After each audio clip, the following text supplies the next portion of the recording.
Shalom jemaat Tuhan. Shalom. Apa kabar hari ini? Saya diberkati, kamu diberkati, kita semua. Semakin. Apa kabar hari ini? Saya diberkati, kamu diberkati, kita semua diberkati. Siapa yang merasa minggu ini ngerasa capek banget? Semuanya. Semua ya? Itu yang baru jalan langsung turun tangan itu bener capek banget ya. Tapi percaya, kita datang ke gereja seminggu sekali, ibaratnya kita mau nge-recharge tenaga kita bertemu sama Tuhan. Hari ini kita datang kepada Tuhan, kita berdoa dulu. Terima kasih Tuhan Yesus. Hari ini kami jemaat Tuhan datang ke hadirat.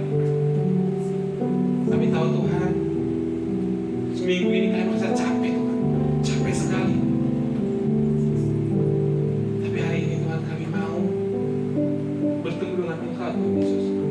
Kami rindu Engkau Tuhan, karena kami yakin Tuhan Yesus, Engkau pasti bisa sadarkan kami Tuhan. Engkau pasti bisa Tuhan memulihkan tenaga kami Tuhan Yesus. Tuhan, pimpin ibadah kami dari Tuhan Yesus dari awal pertengahan hingga akhir. Kami serahkan semua dalam tangan kasihan Tuhan. Untuk teman-teman kami Tuhan juga yang hari ini belum hadir Tuhan Yesus. Tuhan, berkati mereka jika mereka Tuhan dalam perjalanan. Tibakan di tempat ini dengan selamat Tuhan Yesus, tanpa kekurangan suatu apapun, supaya teman-teman kami Tuhan Yesus bisa bersama-sama dengan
Kuasa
saya persilakan untuk duduk kembali. Kita masuk ke dalam Tuhan.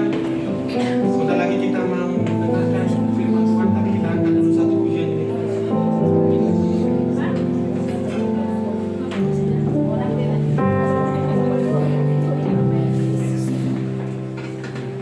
Apapun yang terjadi dalam hidupku ini, tak pernah ku ragukan kasih-Mu Tuhan.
firman-Mu berkuasa, dahsyat dan benar.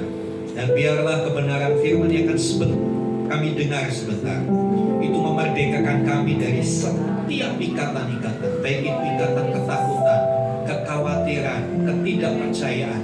Biar kebenaran firman membawa kami kepada pengetahuan yang benar tentang anak Allah. Terima kasih Tuhan sudah mengutus hamba Bapak Pendeta Bikin Berbani menjadi saluran berkat bagi kami sekalian. Pengurapan-Mu ada pada hamba-Mu. Berikan hamba-Mu keberanian untuk menyatakan kebenaran Tuhan. Dan buat kami mengerti, buat kami menangkap setiap pesan Tuhan yang akan disampaikan. Terima kasih Bapak. Kami berdoa buat saudara-saudara kami yang sudah melayani dalam ujian penyembahan. Kiranya jerilalah mereka di dalam Tuhan tidak sia-sia. Pakai mereka lebih lagi untuk kemuliaan Tuhan. Biar mereka terus mengembangkan talenta yang sudah Tuhan beri, supaya mereka lebih maksimal bagi Tuhan. Terima kasih Bapak. Berbicaralah karena kami siap mendengar. Dalam nama Tuhan Yesus kami berdoa. Haleluya, haleluya. Amin, amin. Kita akan duduk Bapak Ibu. Ya, langsung saja saya mempersilakan Bapak Pendeta Bikin Berbani, tetangga kita, ya, untuk berbagi kebenaran firman Tuhan. Ya, terima kasih Bapak Gembala, Gembala seluruh jemaat Tuhan dan kepercayaan yang melayani. Udah dikenalin ya, jadi gak usah kenalan lagi. Tetangga ya.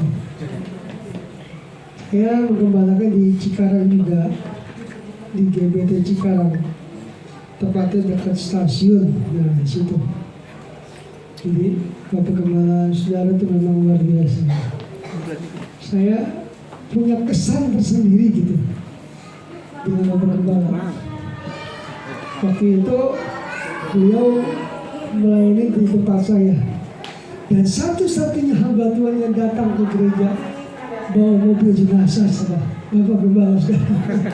Waktu itu saya pikir waktu itu kita ngajak makan, yuk kita makan, ayo Pak bawa mobil saya kan.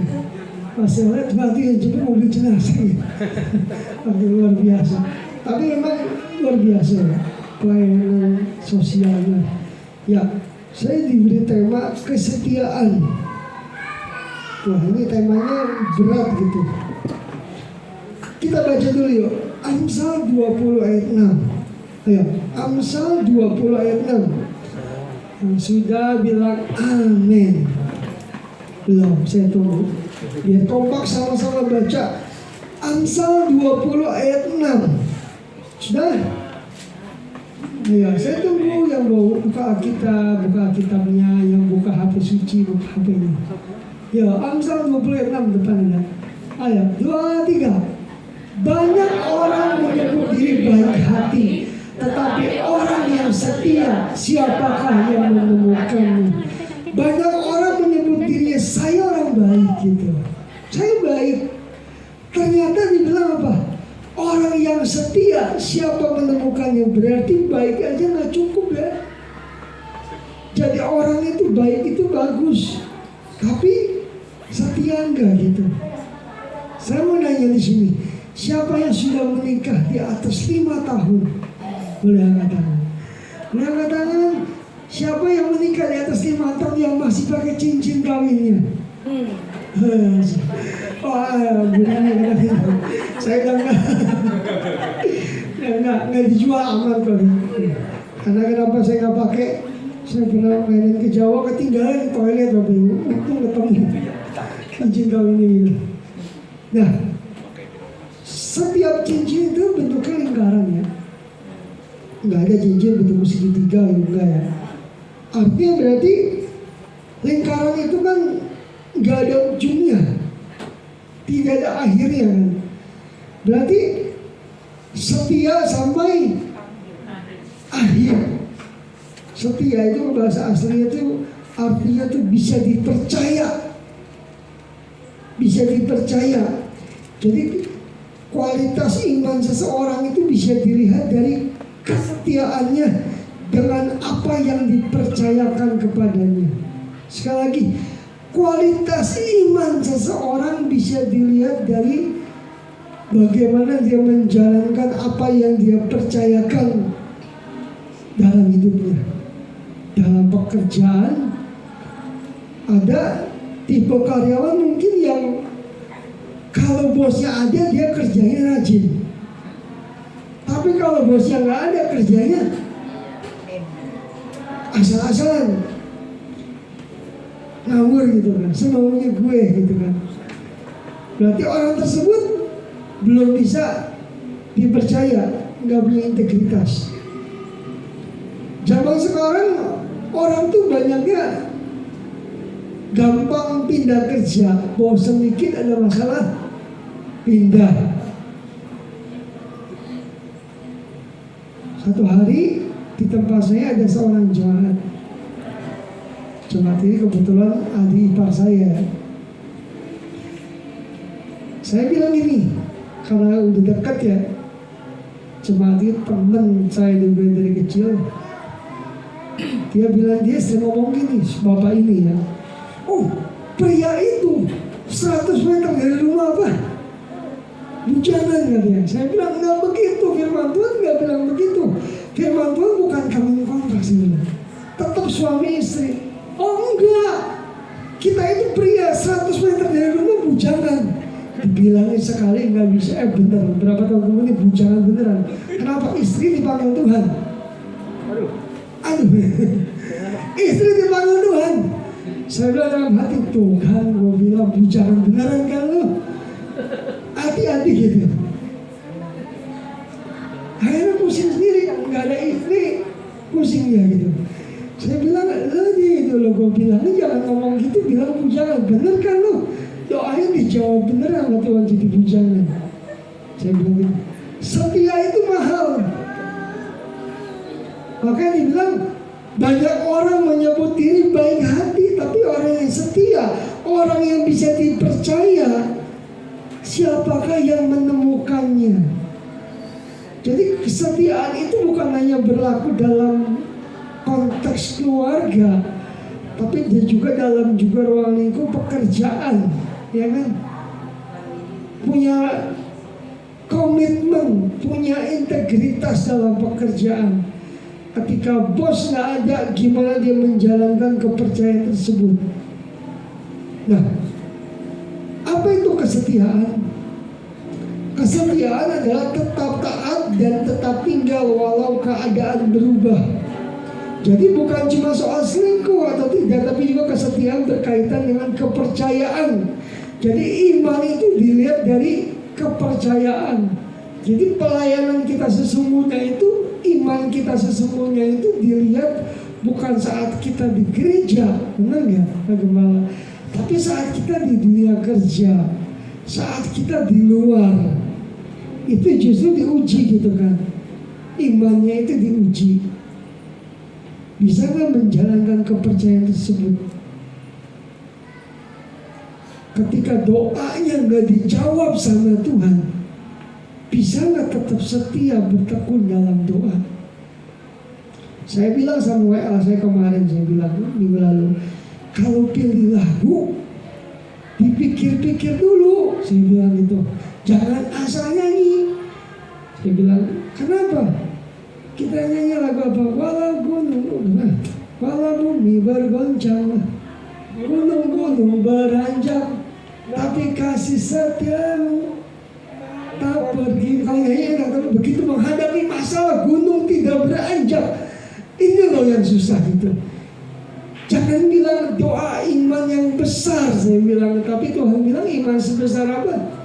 Biji sawi aja bisa memindahkan gunung. Masalahnya Tuhan cari bukan iman itu aja, iman yang benar. Walaupun gunung itu nggak pindah, kita masih bisa nggak tetap bertahan dalam berdoa, setia.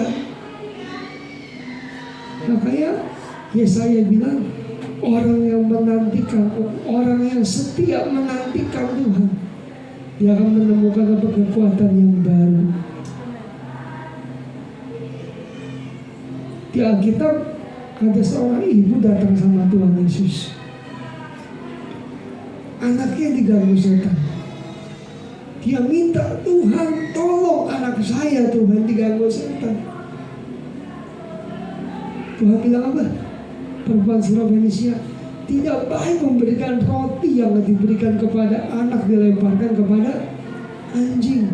Kalau dari itu orang Kristen baperan tuh, kayak zaman sekarang. Dibilang anjing, wah emang gereja lu aja, gue pindah gereja baru. Kalau dia tuh ada yang baperan gitu, Yesus bilang gue dikatain anjing, gue pindah aja, gue gak mau percaya Tuhan Yesus lagi. Tapi perempuan itu bilang apa? Dia terus minta Tuhan, tolong, dia setia terus minta sama Tuhan, gak ngambek sama Tuhan. Respon hatinya sampai Tuhan bilang, imanmu menyelamatkan engkau, pergi, anakmu sembuh. Jadi iman itu dilihat dari ketekunan. Jadi jangan nyanyi walaupun gunung itu tak berpindah lagi, tetap percaya, yakin gak tetap percaya gitu. Apa lagi aku bisa lupa. Kau yang punya kuasa sekalipun, ini susah nih. Udah, tahu gak lembah kelam? Titik terendah gitu. Titik terendah, terpuruk paling dalam, di mana orang biasa gini, ketika kita dalam kondisi terpuruk, di situ lembah kelam, diuji kesetiaan kita. Bisa nggak kita tetap setia? Jangan kayak istri Ayub, gila senang aja, ayo kita pelayanan memuji Tuhan. Gila susah, Ayub bangkrut semuanya. Bilang apa? Lu ngapain ikut Tuhan? Kutuki aja, tinggalin Tuhan. Tapi Ayub kan biasa perempuan keedian ini. Gila senang aja sama Tuhan, gila susah aja. Nah, kita belajar hari ini contoh bentuk kesetiaan itu apa aja sih? Praktek kesetiaan. Yang pertama, Lukas 16 ayat 10. Ayo baca. Lukas 16 ayat ke-10.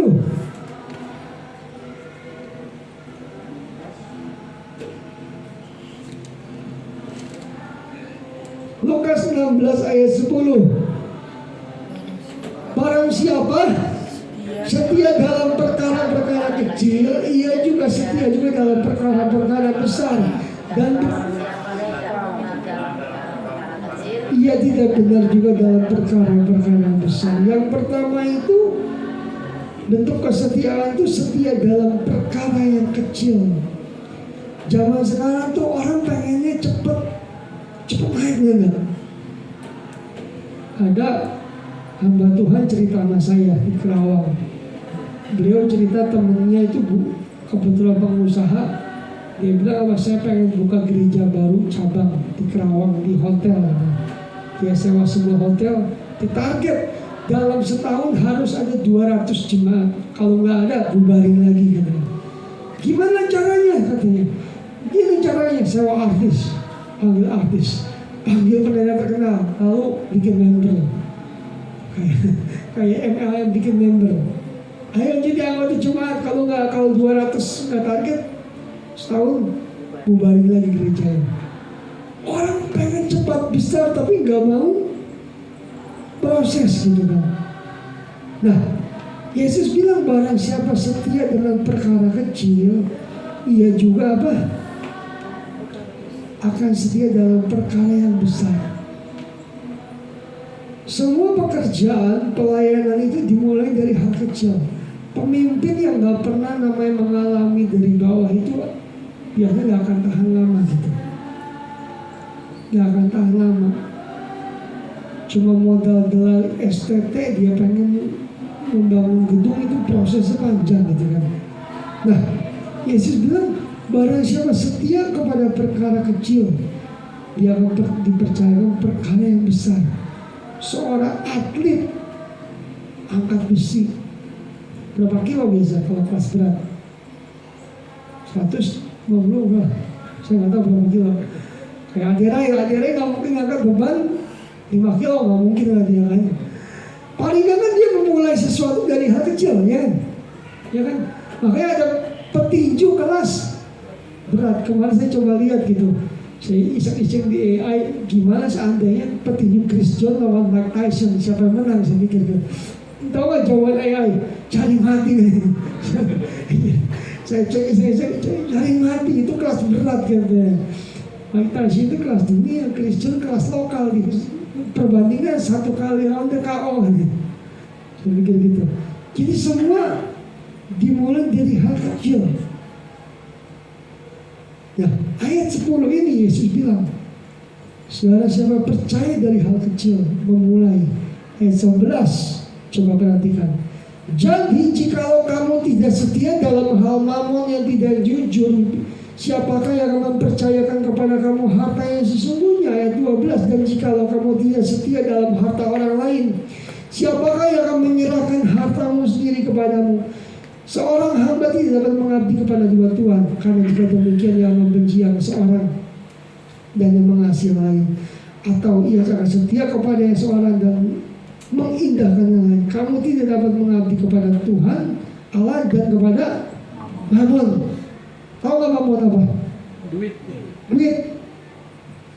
Orang kerja pagi siang sore malam cari Duit. boleh nggak? Boleh orang kerja cari duit. Boleh nggak? Nah, apa? Cari duit katanya. Orang kerja duit. Nah, tapi ada pepatah bahasa Inggris gini, uang itu apa? Hamba yang baik, tapi dia bisa jadi bos yang kejam. Masalahnya, kalau duit itu nggak bisa nyari kita, gitu. Tapi banyak orang lebih mempercayakan dirinya dengan uang. Kerjanya, carinya pagi siang malam cari Duit. rumahnya lupa, keluarganya ditinggalin. Nah, tahu nggak saudara bahwa uang yang kita punya itu bukan milik kita. Kita ini pengelola. Setuju? Tuh, yakin. Benar, catat bagaimana. Ketika saya memperhatikan di tempat saya, bukan di tempat saya karena saya gembala, saya memperhatikan gitu lah setiap jemaat Tuhan. Saya tahu kenal jemaat, saya kenal kemampuan ekonomi masing-masing jemaat gitu. Ada orang-orang yang gak jujur dalam hal memberi sama Tuhan. Saya tahu kenapa saya bilang itu. Saya tahu dari gaya hidup sehari-hari. Ini orang senang pamer kan. Wah hari ini saya dapat uang sekian puluh juta gitu. Pamer gitu. Hari ini saya ke toko perhiasan beli ini gitu, pamer gitu. Ya saya pikir ya uang-uang ke situ gitu kan. Cuman giliran memberi untuk Tuhan itu paling kecil. Nah makanya uang 50.000 itu kalau dibawa jajan ke mall itu terasa begitu enteng, bener nggak? Uang 100.000 kalau dibawa ke mall itu rasanya Kurang. Tapi kalau dibawa ke gereja tuh rasanya berat pengalaman kayak ini. Nah, kayak ada sebuah ilustrasi katanya ada orang kaya pelitnya, nauzubillah katanya. Ceritanya dia mati gitu. Orang ini punya emasnya banyak banget. Saking banyaknya peti mati itu dari emas. Dan emasnya ikut dikubur gitu. Aku juga enggak aja jualan peti dari emas kayak. Saking kayanya dalam pelit ini minta petinya pesan request dari emas 24 karat. Emas murni gitu. Begitu dia mati sampai surga kaget dia. Surga jalanan dari emas yang gua bawa gak laku. Dia kaget tuh sudah dibuang di pinggir jalan. Malaikat bilang, lu jangan buang sampah sembarangan. Emas lu gak laku di sini. Kaget dia gitu. Makanya, nah Alkitab katakan di surga itu jalanan dari emas, bukan dari duit. Ya kamu senangnya duit gitu. Jadi di surga gak ada duit gitu. Makanya Tuhan bilang cara kita menggunakan uang itu menentukan seberapa besar dan pantasnya kita terima berkat Tuhan. Makanya lagu favoritnya orang Kristen itu apa di mana-mana. Di sini nggak ada loh ya. Di tempat saya ada lagunya gini. Kiranya Engkau memberkati aku. Berlimpah-limpah. Apa lagi? Dalam ya habis. Itu doanya orang Kristen kebanyakan gitu kan. Kalau minta berkat, pengennya berkat yang berlimpah yang paling besar. Kalau berdoa biasanya untuk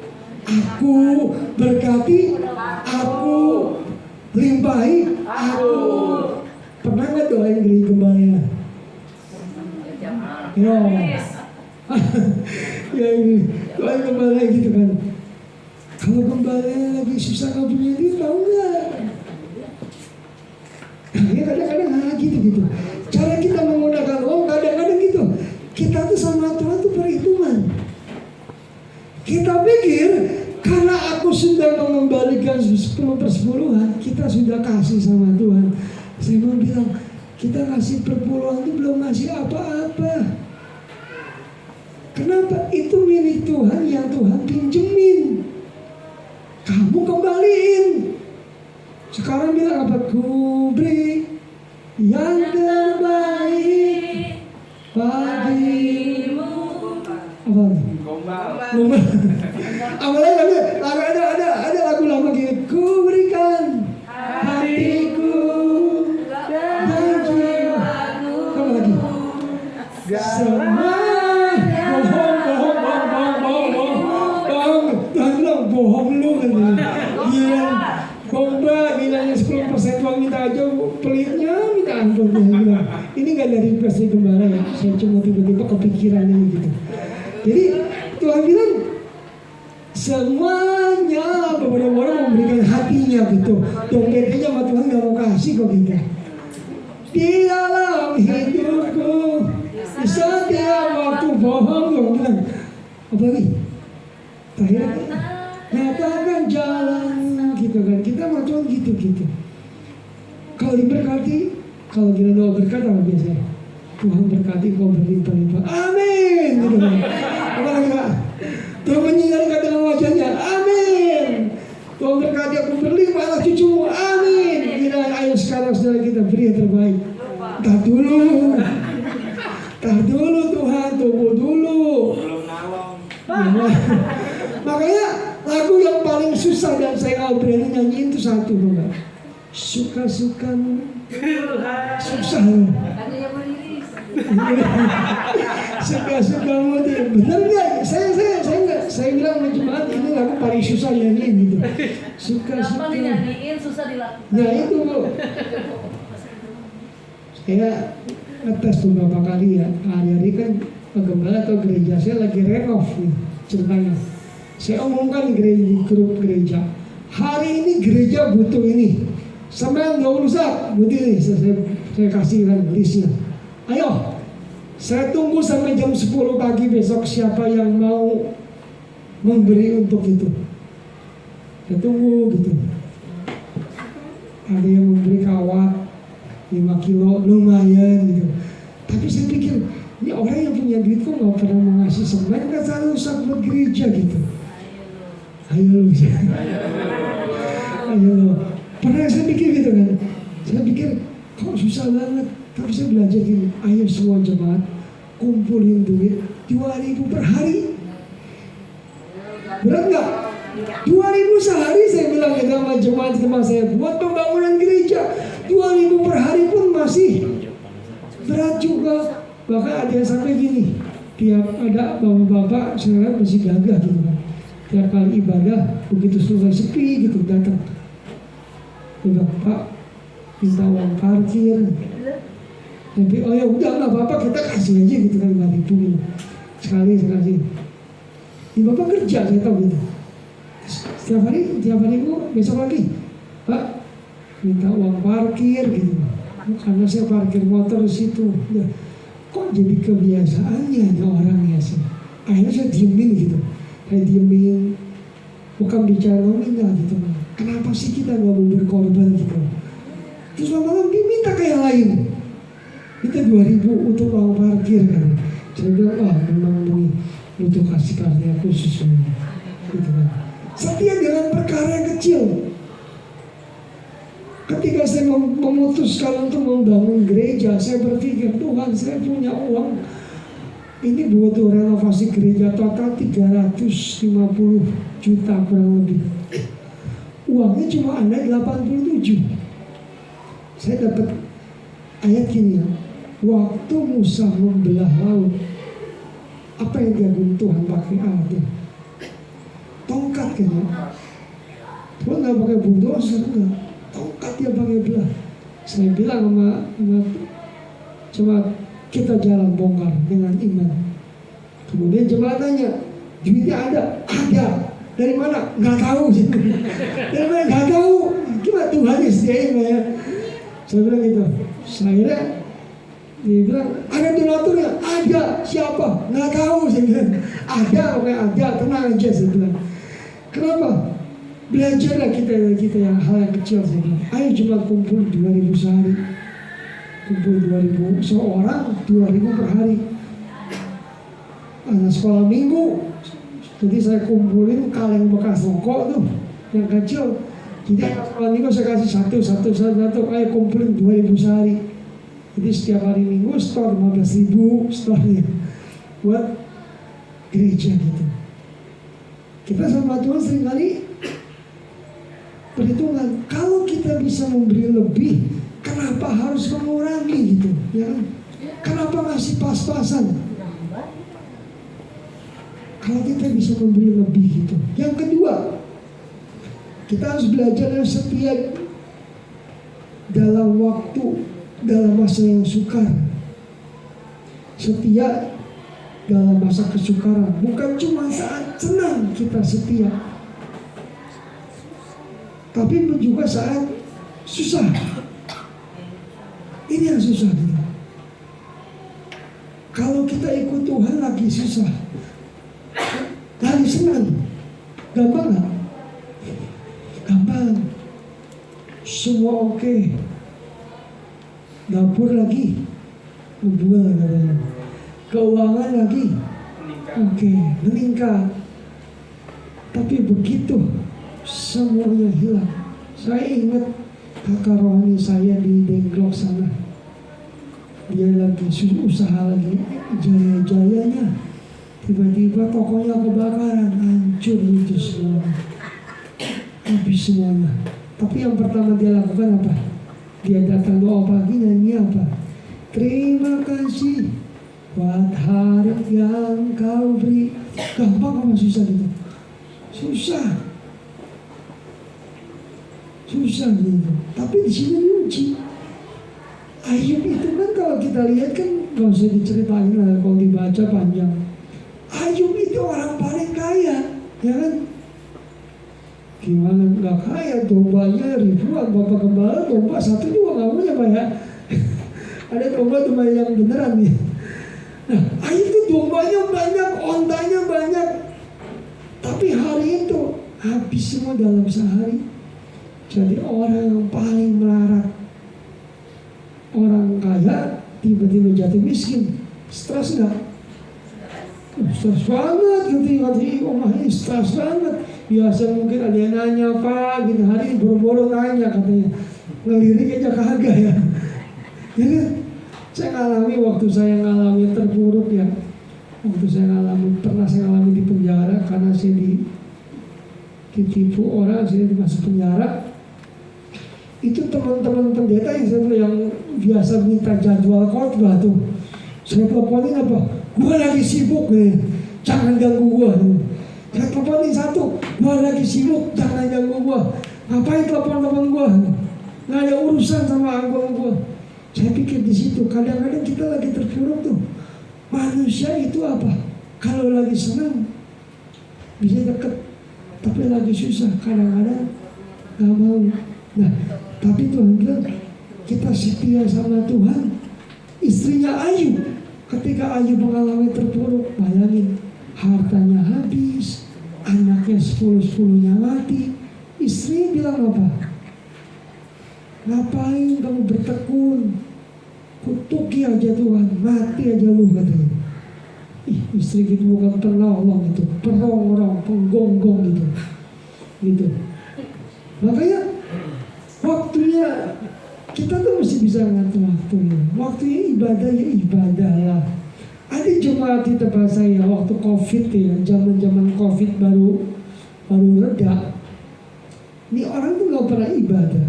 Saya nanya, Bu, kemana aja nggak pernah ibadah? Takut ada COVID katanya. Saya bilang, oh gitu. Terus saya tanya lagi minggu depan, kok nggak ibadah lagi? Takut ada COVID. Tapi kerja tiap hari. Kerja mah kewajiban, katanya. Emang ibadah kayak kewajiban gitu. Kerja mah kewajiban, makanya Gini loh, selagi kita masih kuat, ada lagu bilang apa? Selagi gimana pertama? Masih kuat Hidup ini adalah kesempatan. Makanya kalau ada kesempatan cari Tuhan, cari Tuhan. siapa di sini punya waktu baca kitab setiap hari? Jujur, nggak usah angkat-angkat lah, saya tahu lah. Muka-muka yang baca dan muka-muka yang enggak saya tahu gitu. Ketahuan gitu.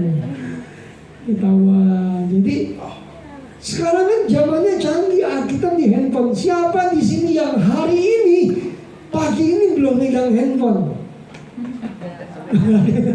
Wah, nggak tahu, ini kerennya kata.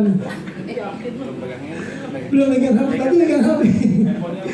Jadi setiap hari kita megang HP kan, Alkitab ada di HP. Segitu sibuknya kah sampai nggak bisa buka Alkitab di HP gitu. Pak Bagas yang sibuk lagi sibuk ngubur sana, ngubur sini. Karena selesai ngubur kan ada jeda waktu santai kan. Duduk dulu gitu. Baca kita enggak ini. Kadang-kadang gini loh, saya memperhatikan orang tuh ingat Tuhan biasa kapan? Lagi susah. Lagi susah. Sama kalau deket-deket apa? Deket-deket kuburan, biasa deket-deket Loh, saya pernah nangani anak muda. Anak muda ini habis badannya karena narkoba ya. Anak muda. Terus dia bilang sama saya gini, dia janji imam, Kak, kalau saya sembuh, saya mau melayani Tuhan. Iya, saya bilang. Kalau saya sembuh, saya mau sekolah kitab. Iya, saya pikir dalam hati, lo kemana aja kemarin? Kenapa udah sehat, udah tinggal menunggu waktunya gitu. Harus bilang janji. Biasa gitulah penyakit orang Kristen tuh. Kalau udah deket-deket tuh biasa pinter banget obrol. Janji sama Tuhan. Nanti Pak kalau lagi nganggur, lagi terpuruk, minta doain sama gembalanya. Oh doain dia dapat kerja. Begitu dapat kerjaan ingat nggak? Masih ingat kan gaji masih kecil gitu. Begitu udah gede, lupa gitu. Lupa sama Tuhan. Makanya kita punya waktu 24 jam sehari. Ayolah cari Tuhan. Bukan cuma saat kita senang, tapi saat kita susah, saat kita lagi berdoa, doa kita nggak dijawab, kita tetap setia. Tetap setia gitu. Walaupun gunung itu tak berpindah. Saya sedang nyanyi di sini. Tetap percaya diri. Kamu udah nikah? Yang udah punya nikah belum? Udah. Kamu bukan saya? Oh istri. Oh enggak. Oh iya. Enggak. Kayak belum. Masih muda ya, Pak ya? Enggak. Tua lebih muda Bapak Gembala. Amin. Makanya, ayo, selagi masih ada waktu cari Tuhan. Jangan dia nggak susah, udah habis-habisan baru obrol janji sama Tuhan. Tuhan saya janji ini Tuhan, janji itu Tuhan. Tuhan bilang lu katanya. Gombal, katanya gitu kan. Tapi Tuhan tuh gini loh, hidup ini terdiri dari 10%. 90% itu respon kita. Kalau kita tetap bertekun sama Tuhan. Makanya saya bilang sama jemaat itu, ujian paling besar itu bukan masa kesukaran, tapi masa kejayaan. Orang semakin susah, semakin kencang doanya. Bener gak? Mengalami ini. Tapi kalau lagi seneng, Nggak ingat Tuhan gitu kan. Coba yang ingat Tuhan. Pernah nggak yang didoain Bapak Gembala, doanya dijawab sama Tuhan? Ada nggak sini? Ada. Ingat nggak ngajak makan Bapak Gembala gitu? Kalau enggak, wah ini terlalu orang tua, anak lupa orang tua terlalu gitu. Kita bayarin nggak lebih parah. Artinya loh, jangan. Jadi ketika masih ada waktu, ayolah cari Tuhan. Kesempatan kesempatan. Jadi ketika kita susah atau senang, tetap kita ikut Tuhan. Susah, semakin kencang doanya. Orang kebanyakan gitu. Kalau lagi senang, dia main Tuhan.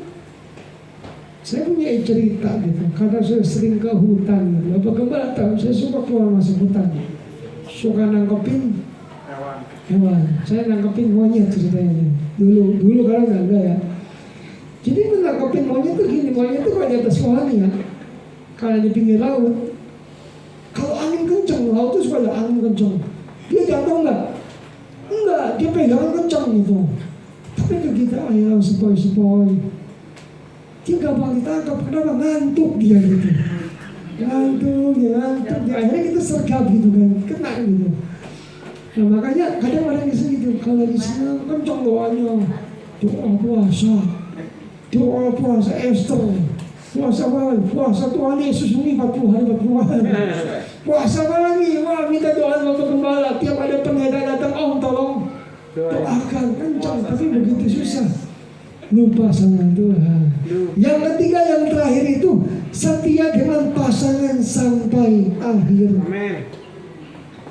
Sudah nikah berapa tahun? 13 tahun ya. 13 tahun. Kalau di tempat saya itu, kalau pemberkatan nikah tuh, nah di tempat saya itu kalau pemberkatan nikah tuh janji nikahnya dihafalin. Jadi bukan saya yang menyebutin, saya berjanji enggak.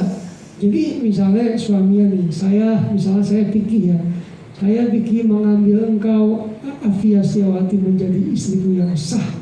Ingat, yang sah dan satu-satunya. Karena sekarang banyak orang sahnya banyak gitu. Sahnya banyak, sahnya ngerti nggak? Sah gitu kan. Tapi dan satu-satunya gitu. Jadi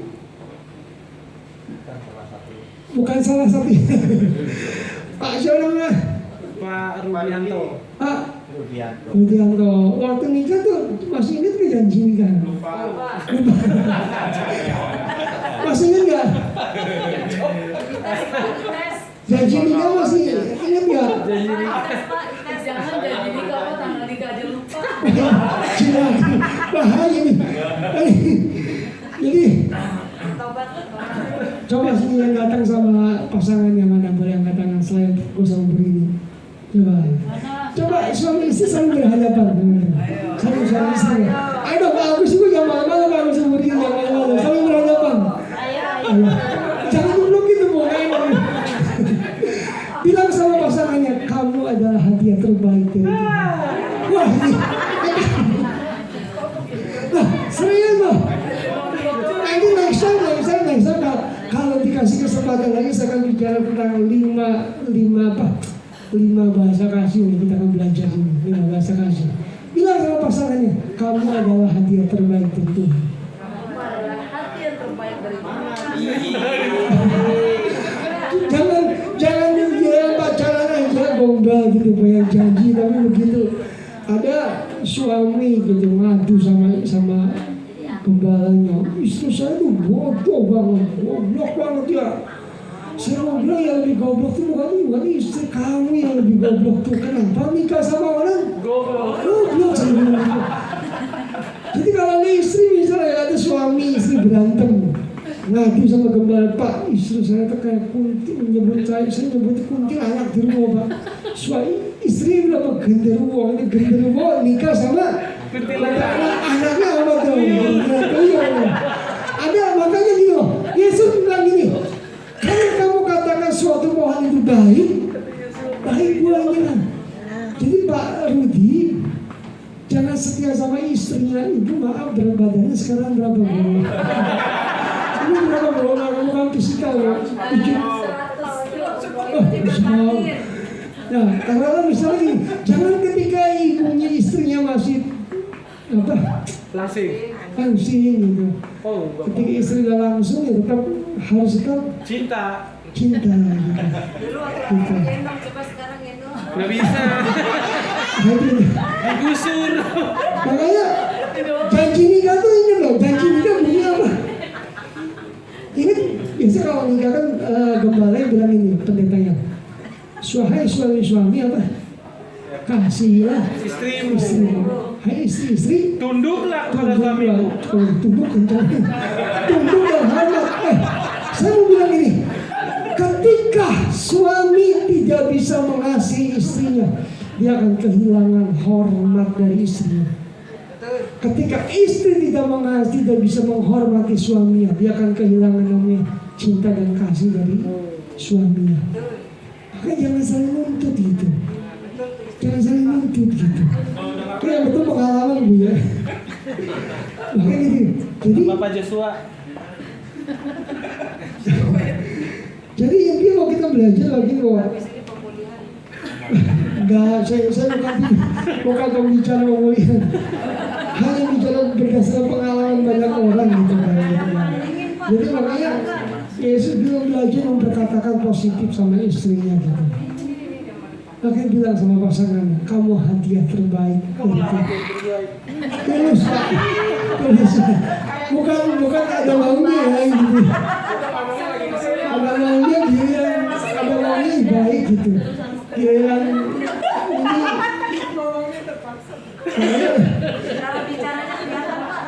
makanya saya paling sebel kalau ada suami yang suka mukul istrinya. Oh iya. Saya paling sebel gitu. Saya bilang sama istri kalau ada jemaat gitu masukin aja karena anjing gitu. Kalau suka mukul, suka nendang istri masukin karena anjing gitu. Aduh di anjing gitu. Kan tahu gitu menang-menang. Makanya ayo belajar namanya kesetiaan. Teladan kesetiaan kita itu apa? Tuhan Yesus, ya kan? Dia setia sampai mati. Setia ketika dia disakiti, dia tetap memilih untuk mengasihi. Saya dan istri belajar ini ya. Setiap masalah kembali kepada jalan kepada salib Kristus. Maka saya mau bilang satu-satunya harta yang dicuri iblis dalam pernikahan itu apa? Pengampunan. Mengampuni. Tidak peduli seberapa besarnya kesalahan dia, tapi saya memilih tetap mencintai, saya tetap memilih mengasihi. Walaupun Tuhan belum jawab doa saya masih tetap bertekun sama Tuhan. Walaupun saya belum melihat jawaban doa saya, walaupun Tuhan gak tolong saya, seperti Sadrak Mesak Abednego mau masuk dapur api, ingat gak dia ngomong apa? Waktu dia udah mau dibakar, dia bukan Isa bilang apa? Kuberi kamu satu kesempatan menyembah. Tapi dia bilang, sekalipun Tuhan kami tidak sanggup menolong kami nggak akan menyembah patung buatanmu. Sekalipun Tuhan nggak tolong saya tetap setia ibu Tuhan. Yesus gitu kan. Kalau kita baca di Alkitab, doanya Tuhan Yesus dijawab sama Bapa nggak? Ada satu doa Yesus nggak dijawab sama Bapa, ditolak sama Bapa. Kapan? Waktu dia di taman Getsemani. Sampai 3 kali Yesus minta sama Bapak nggak tanggapi. Dia tinggalin sama Bapak, dicuekin. Dia minta sampai mohon berkeringat darah, minta tolong cawan dilalu daripadaku. Tapi dia tetap bertekun. Dia bilang bukan kehendakku yang jadi Bapak. Tetap setia. Bahkan sampai ketika dia disalib pun dia sampai bilang, Allahku kenapa engkau meninggalkan aku? Kenapa? Satu yang dipikiran Yesus apa? Apapun yang Bapak perbuat buat aku, sekali itu nggak enak buat aku, Bapak itu baik buatku. Aku tetap setia ya. Makanya hari ini yuk kita teladan kita Tuhan Yesus, belajar seperti Tuhan Yesus, setia, bertekun. Jangan cuma saat susah, saat senang, saat susah, apapun. Dengan pasangan kita belajar setia gitu. Terakhir saya tutup dengan sebuah kesaksian. Ini kejadiannya sekitar 10 tahun, 15 tahun lalu ya. Sore-sore ada jemaat datang. Jadi seorang ibu datang, tolong konseling pernikahan. Saya pikir ada masalah apa? Saya mau cerai dengan suami saya. Saya bilang, masalahnya apa Bu? Gitu. Saya datang ke rumahnya gitu kan, suami istri. Suami bilang istri saya selingkuh dan sudah hamil berapa bulan gitu. Wih, kaget juga dong. Akhirnya biasa orang emosi kan, saking merasa paling benar, bilang oh gara-gara kamu nggak punya waktu buat keluarga, kamu sibuk kerja. Terus saya bilang oke, kenapa ibu bisa selingkuh? Bapak kenapa kok bisa bapak memilih selingkuh? Jadi singkat cerita istri ketahuan kepergok warga sudah setelah melakukan gitu di rumahnya, di perumahan gitu kan. Karena emosi berantem hebat, mau pisah. Karena nggak menemukan jalan keluar, saya bilang ya sudah, terserah keputusan. Yang mau cerai dah gitu kan. Saya bilang karena udah nggak bisa diajak komunikasi kan. Terus saya tanya kenapa? Si suaminya bilang apa? Istri saya bilang sama selingkuhannya sama dia seorang janda dan suaminya sudah meninggal. Bayangin gimana nggak marah suaminya, masih hidup kerja mati-matian dibilang sudah mati, ya kan? Bilang janda berarti sudah mati gitu. Terus ayah singkat cerita ya mereka pergilah keluar kota gitu, pindah ke Jakarta. Terus gak lama siang-siang tuh telepon saya gitu si bapak itu. Bilang, Pak, saya memutuskan saya tidak jadi cerai dengan istri saya. Saya terima istri saya dan istri saya mau dipulihkan. Oh, saya bilang ya bagus kalau begitu. Terus beberapa tahun kemudian, sekitar 10 tahun kemudian gitu, ketemu lagi lah depan gereja. Si bapak itu lagi makan dengan anak-anaknya, istri nggak ikut kan, anaknya ikut di bawah. Waktu ngobrol si bapak itu bilang gini, Pak, tahu nggak anak cewek itu siapa? Itu anak dari waktu istri saya dengan selingkuhannya. Sekarang saya angkat atau saya terima anak itu menjadi anak saya. Ini kasih luar biasa gitu, nggak gampang. Dia terima anak dia bilang, dia terima istrinya lagi. Dia terima lagi siapa? Anaknya gitu. Saya mau bilang ini, kalau dalam hati kita nggak ada, kalau kita nggak pernah mengalami namanya kasih Kristus, kesetiaan Tuhan, ya, kita nggak akan pernah bisa setia satu sama lain. Gitu. Makanya kunci pertama apa?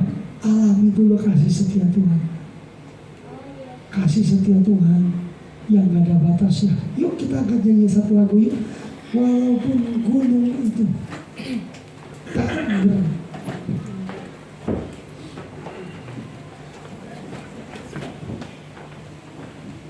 Jiwaku berat. Nggak bisa lupa. Jiwaku berat.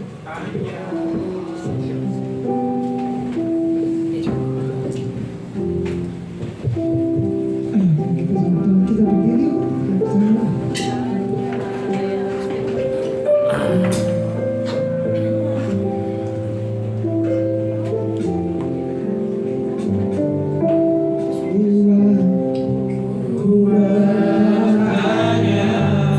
Apakah masih ada harapan?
suka dengan lagu ini.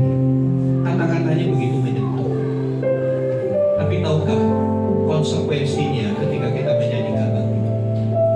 Mungkin hari ini masalahmu masih ada. Mungkin hari ini penyakitmu belum sembuh. Tetapkah kau percaya bahwa kuasa di tangan Tuhan? Tetapkah bahwa Tetapkah saudara percaya bahwa Dia adalah Allah yang setia? Amin Tuhan. Dia tidak akan pernah meninggalkan.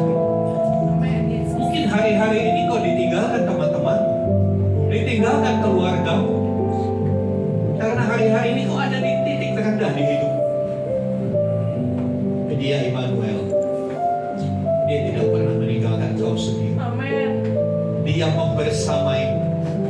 Dia ada bersama. Dia ada untuk mengangkat engkau naik. Yesus.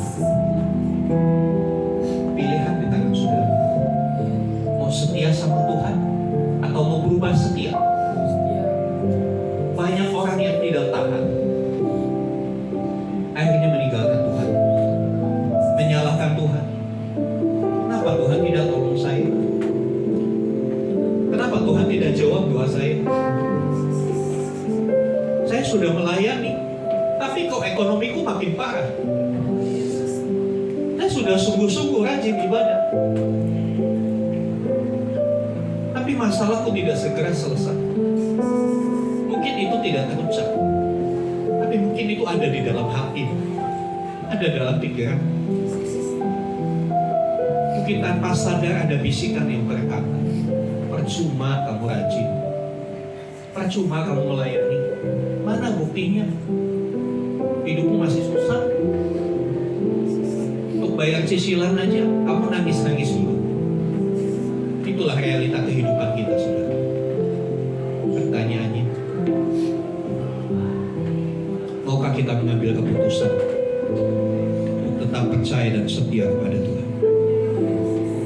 Yang mau ambil keputusan ini, naikkan kembali lagu ini sambil mengangkat tangan.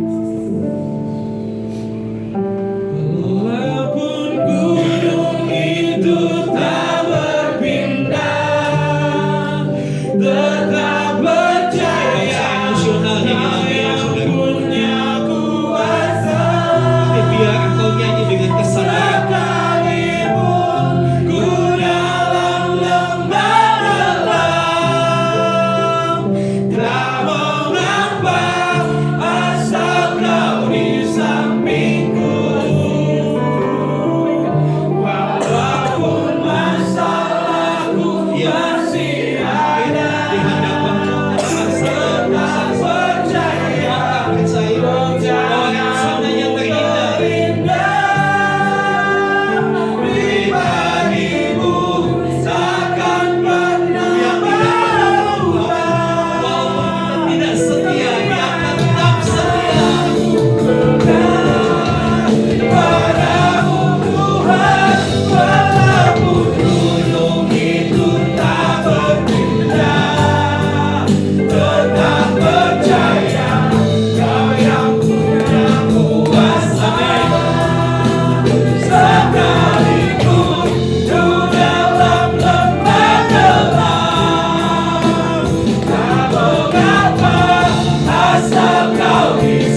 tidak pernah berubah, dulu, sekarang, dan selamanya. Ampuni kami yang seringkali berubah setia, kami yang seringkali berpaling daripada. Ketika kami diberkati, kami lupa Tuhan. Ampuni kami Tuhan. Biar hari ini dengan kebenaran firman-Mu yang sudah kami dengar, kami menjadi orang-orang yang percaya, orang-orang yang setia kepada Tuhan. Walaupun kami masih dikelilingi oleh masalah, walaupun sakit penyakit masih ada dalam tubuh kami, walaupun kondisi keuangan kami tidak baik-baik saja, tapi kami percaya rencana-Mu terindah bagi hidup kami. Satu perkara, asal Engkau di samping, kami tidak akan pernah takut, karena janji-Mu benar. Sekalipun aku dalam lembah gelap, aku tidak takut Tuhan, karena Engkau beserta kami. Terima kasih buat penyertaan-Mu yang dahsyat. Terima kasih buat setiap pertolongan-Mu. Terima kasih buat setiap kejutan-kejutan yang Tuhan beri dalam hidup kami. Kami percaya hanya di dalam tangan kami aman, hanya bersama kami akan selamat sampai tujuan. Terima kasih Tuhan. Berkati Engkau Pendeta Pimpin Urbani,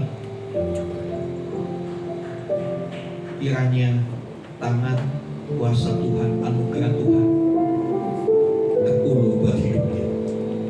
Hidupnya makin diberkati Tuhan. Pengurapan Allah makin kuat. Hamba-Mu ini boleh melayani, membangkitkan yang patah semangat, memberi penghiburan yang susah. Berkati keluarganya, dia dengan istri boleh bergandengan tangan melakukan pekerjaan Tuhan yang dahsyat. Bersama-sama kami berdoa renovasi gereja House of Grace sekarang yang sementara dilakukan. Kami percaya ketika mereka mulai dengan iman itu akan menuntaskan semuanya. Iman itu juga akan menyelesaikan bangunan itu sampai finishing, sampai selesai. Dan kami akan melihat kemuliaan Tuhan. Kami akan melihat banyak kesaksian, banyak cerita bagaimana Tuhan menyertai proses pembangunan, proses renovasi ini. Kuatkan seluruh jemaat, memberkati seluruh jemaat. Mereka boleh tetap kompak, tetap solid, bersama-sama membangun. Terima kasih Tuhan. Kami bersyukur. Di dalam nama Tuhan Yesus kami berdoa. Amin. Silakan duduk. Mari kita bersatu di dalam doa. Ya Allah Bapa kami yang ada di surga, Tuhan Yesus, terima kasih Tuhan atas berkat kasih dan karunia-Mu yang Kau berikan kepada kami hingga saat ini Tuhan. Dan terima kasih juga Tuhan atas kesehatan yang hingga saat ini Engkau masih memberi kepada kami Bapak. Tuhan, mungkin ada dari kami yang masih ada kendala atau sakit penyakit Tuhan, Engkau yang memberi, mungkin Engkau juga yang mengangkat Tuhan. Tuhan, kami percaya Engkaulah Allah yang baik bagi kami Tuhan. Tuhan, terima kasih Tuhan atas hari-hari yang Engkau beri kepada kami Bapa. Dan Tuhan Yesus, mungkin ada sedikit persembahan yang kami berikan kepadamu Tuhan. Terimalah dengan segenap hati-Mu Bapa. Terima kasih Tuhan, di dalam nama Tuhan Yesus Kristus kami berdoa dan mengucap syukur. Amin. Dengan hati kita untuk mengakhiri ibadah pagi hari ini. Bapa dalam surga, kami mengucap syukur buat pagi hari ini. Kembali kami ingatkan sama-sama bagaimana kami harus mengambil suatu keputusan dan komitmen untuk kami setia. Tuhan telah memberikan teladan bagi setiap kami bahwa kesetiaan Tuhan tidak pernah berkesudahan. Rahmat Tuhan yang senantiasa baru setiap pagi yang senantiasa kami alami. Kalau pagi hari ini telah mengingatkan melalui hamba-Mu untuk kesetiaan di dalam mengiringi Tuhan. Kesetiaan bagaimana saat kami saat Tuhan Yesus yang kami bangun. Kesetiaan di dalam keluarga kami, kesetiaan dalam pekerjaan kami, kesetiaan dengan setiap waktu yang Tuhan percayakan bagi setiap kami Tuhan Yesus. Pagi hari ini biarlah kami terus belajar, mengambil komitmen untuk kami mau setia di dalam Tuhan. Setia di dalam apa yang Tuhan percayakan di tangan kami. Seperti firman katakan bahwa kalau kami setia dalam perkara yang kecil, Tuhan akan percayakan perkara yang besar. Apapun kondisi yang kami alami, situasi yang kami hadapi hari-hari ini bahkan ke depan, tetapi biar kesetiaan Tuhan senantiasa tertanam di dalam kehidupan kami Tuhan. Kami tidak mau melihat tantangan yang berat, kami tidak mau melihat pergumulan kami berat, tetapi biarlah kesetiaan yang senantiasa bersama-sama dan setiap langkah kehidupan kami. Terima kasih Bapak Surga, materikan firman-Mu pagi hari ini di tengah-tengah setiap kehidupan kami Tuhan Yesus. Bila kami bukan cuma sekedar mendengar, bukan sekedar merenungkan, tetapi kami mau belajar bahwa kami menjadi gaya hidup, kebenaran itu menjadi bagian dari tengah-tengah kehidupan kami. Terima kasih Bapak, kami bersyukur.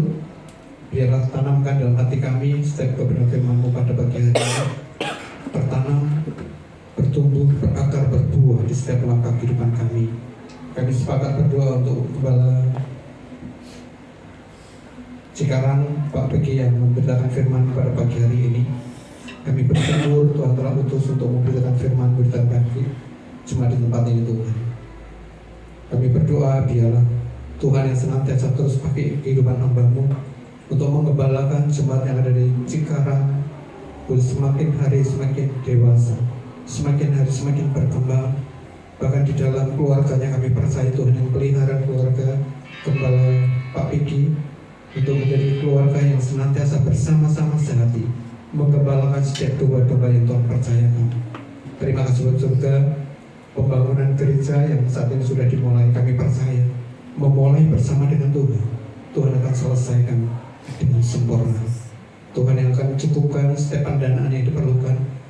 Biarlah seluruh jemaat yang ada boleh senantiasa bergandeng tangan, mengambil tanggung jawab bersama-sama dengan Gembala Pak Pegi untuk mewujudkan gereja yang dibangun saat ini sampai selesai dengan baik.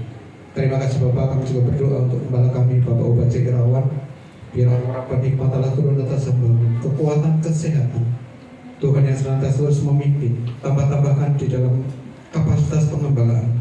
Dan kami percaya bahwa penyertaan Tuhan yang sempurna menyertai Gembala kami, menyertai keluarga Budia bersama dengan kedua putrinya Tuhan. Terima kasih Bapak, kami juga menyerahkan untuk seluruh jemaat yang ada. Kami percaya bahwa Tuhan yang senantiasa tidak pernah meninggalkan kami. Pertolongan Tuhan yang senantiasa tidak pernah terlambat bagi setiap kami. Apapun yang menjadi pergumulan kami dan apapun yang menjadi harapan kami ke depan, semua itu kami taruh dalam rencana Tuhan berkenan atas kehidupan kami.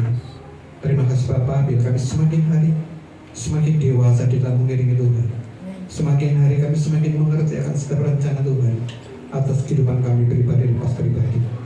Terima kasih Bapak, kami bersyukur buat setiap rekan-rekan kami yang ambil bagian dalam pelayanan pada pagi hari ini, baik dari worship leader, dari singer, baik dari pemain musik, guru sekolah minggu, pada semua yang terlibat dalam pelayanan pada pagi hari ini. Biarlah Tuhan yang senantiasa memberkati mereka semuanya. Tuhan yang pakai kehidupan mereka untuk hari lepas hari semakin baik di hadapan Tuhan. Perbesar kapasitas dalam melayani Tuhan Yesus. Terima kasih Bapak, kami mengucap syukur buat keberadaan gereja ini. Tuhan yang memberkati gereja ini, karena kami percaya kalau gereja ini ada di tempat ini, Tuhan punya rencana yang besar atas gereja ini. Terima kasih Bapak, biar keberadaan gereja ini menjadi berkat bagi lingkungan kami. Kami melepaskan dari sejahtera Allah turun atas lingkungan gereja ini ada Tuhan. Terima kasih Bapak Surga, kami juga bersyukur buat panitia Natal yang sudah terbentuk untuk tahun ini. Tuhan berikan kemampuan buat anak-anak dewasa muda untuk mengkoordinir untuk wujud Natal nanti di tanggal 13 Desember Tuhan Yesus.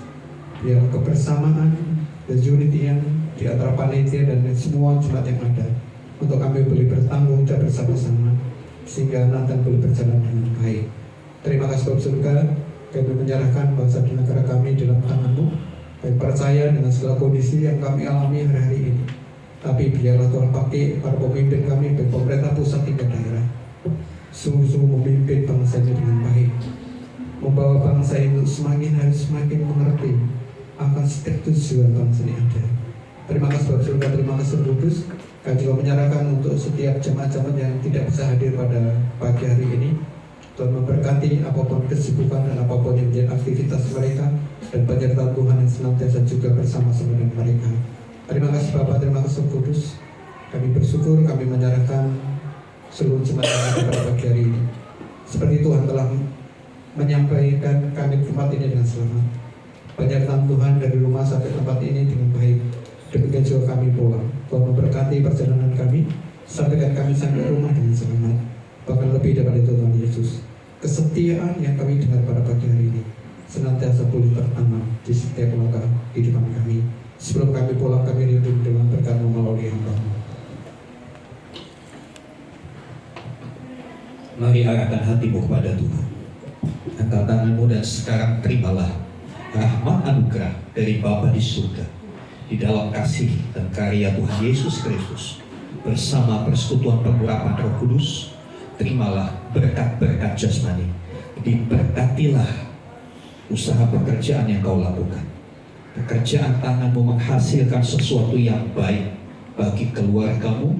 Semua kebutuhanmu tercukupi oleh apa yang kau hasilkan. Kiranya hikmat dari Tuhan memimpin engkau mengelola semua berkat Tuhan itu. Engkau yang masih di tengah pendidikan, hikmat dari Tuhan, ketekunan, semangat belajar yang tinggi, melimpah, menjadikan engkau pelajar mahasiswa yang takut akan Tuhan, yang terus mempersiapkan masa depan dengan baik. Diberkatilah engkau secara rohani, imanmu semakin berakar di dalam Kristus, bertumbuh dan menghasilkan buah. Kiranya pengharapan menjadi sauh yang kuat bagi jiwamu, tidak tergoyahkan oleh keadaan dunia ini. Karena Yesus Kristus adalah Tuhan dan Juru Selamat. Dan biarlah perbuatan kasih-Mu semakin nyata kepada semua orang. Karena itu pergilah, jadikanlah semua bangsa muridku. Baptislah mereka dalam nama Bapa, Anak, dan Roh Kudus. Dan ajarlah mereka melakukan segala sesuatu yang telah Kuperintahkan kepadamu. Dan ketahuilah Aku menyertai kamu senantiasa sampai kepada akhir zaman. Demikianlah Tuhan Yesus akan datang kembali, menjemput kita yang setia, membawa kita masuk ke tempat yang telah Dia sediakan, supaya di mana Tuhan Yesus berada, di situ pun kita boleh berada. Dengan penuh syukur kami terima berkat-Mu ya Bapa, di dalam nama Tuhan Yesus Kristus. Yang percaya katakan amin. Amin.